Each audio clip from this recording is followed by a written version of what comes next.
What's going on, everybody? Kanlaya and I had an amazing opportunity to sit down with the Brain and Life podcast with Dr. Correa, and we were able to explain our story in much better detail. So please check it out. I have a link in my bio to our website, and if you scroll down a little bit, the full podcast is there. And it's just a great opportunity to explain our story and kind of get more in depth with our situation. Hope you guys enjoy it. I'd appreciate it so much if you check it out. Here's a little snippet.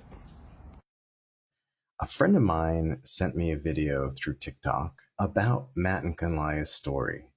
Matt has become the caregiver for his 37-year-old wife after she suffered a major stroke and had something called a hemicraniectomy.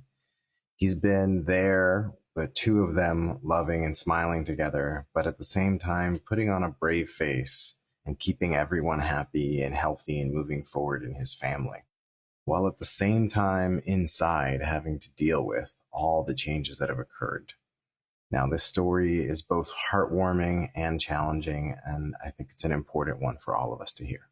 So after they diagnosed the ovarian cancer and found it, what was the next step that they did to try to work on the cancer side of things now?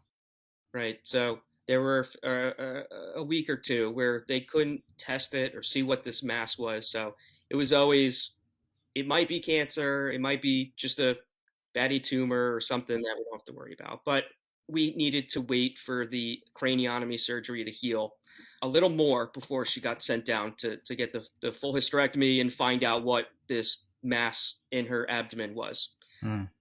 So the full hysterectomy happened, and then the doctor called me and said, yep, it was cancer, but it's at stage 2B.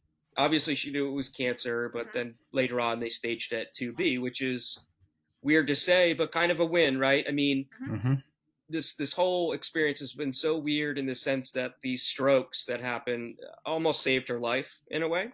Mm. It helped detect the cancer somewhat at an early fightable stage. So could have done with maybe just one and not two strokes. That would have been nice.